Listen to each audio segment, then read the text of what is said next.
ସତ କହୁଛି ଆଜି ଯଦି ନମ୍ବର ୱାନ୍ ପିଇକି ଘରକୁ ଆସିବ ମୁଁ ଛୁଆ ପିଲାଙ୍କୁ ନେଇ ବାପ ଘରକୁ ପଳେଇବି। ନମ୍ବର ୱାନ୍ ପିନି ତୋର କଣ ହଉଛି? ଶସ୍ତା ମଦ ପିଇ ଦେଇକି ଆସୁଛ ଗନ୍ଧରେ ସେ ଘର ଦ୍ୱାର ରହି ହଉନି କି ଜଣେ ମୂର୍ତ୍ତି ତ ଯାଉଛ ସେ ଏରିଆ ଲୋକ ରହିପାରୁନାହାନ୍ତି ଗୋବର ପାଣି ପକେଇଲା ବେଳକୁ ବି ସେ ଗନ୍ଧ ଯାଉନି। ଲୁସି ମୁଁ ଯଦି ପିଇକି ଆସିବି ନମ୍ବର ୱାନ୍ ତୁ ଛାଡି ପଳେଇବୁ? ହଁ ପଳେଇବି। ସତରେ ପଳେଇବୁ? ମୁଁ ବି ପାଠ ପଢା ଝିଅ ତୁମକୁ ଦେଖେଇନି। ଲୁସି ଯାହା କହିଛୁ ସେୟା କରିକି ଦେଖେଇବୁ। ନା ମୁଁ ଯିବିନି ଝାଡା ହେଁଟା ମାଇପ ପଳେଇ ଯିବା ଖୁସିରେ ଯଦି ଦେଶୀ ମଦ ମୁଁ ପିଇକି ଆଉ ଗୋଟେ ମାଇପ ଘରକୁ ନେଇ ଆଣିଲା। ତ କଥାର ଜବାବ ଠିକ ନାହିଁ। କି ପାଠ ପଢା ଝିଅ ତୁ ଦେଖଉଛୁ? ପାଠ ପଢା ଗୋଟେ ପଟରେ ଘର ଦ୍ୱାର ଗୋଟେ ପଟରେ ମୁଁ ଏତେ ଖଟିମି ଘରେ 12ଟା ଛୁଆ ଜନ୍ମ କରି 12 ସମ୍ଭାଳିନି ଇଏ ଆଉ ଗୋଟେ ମାଇପ ଆଣିକି ମାଇପ ରାଣୀ ହେଇକି ରହିବ ଘରେ।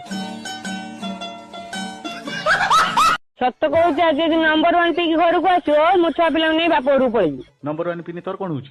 ଶସ୍ତା ମଦ ପିଇ ଦେଇକି ଆସୁଛ ଗନ୍ଧରେ ସେ ଘର ଦ୍ୱାର ରହି ହଉନି କି ଜଣେ ମୂର୍ତ୍ତି ତ ଯାଉଛ ସେ ଏରିଆ ଲୋକ ରହିପାରୁନାହାନ୍ତି ଗୋବର ପାଣି ପକେଇଲା ବେଳକୁ ବି ସେ ଗନ୍ଧ ଯାଉନି।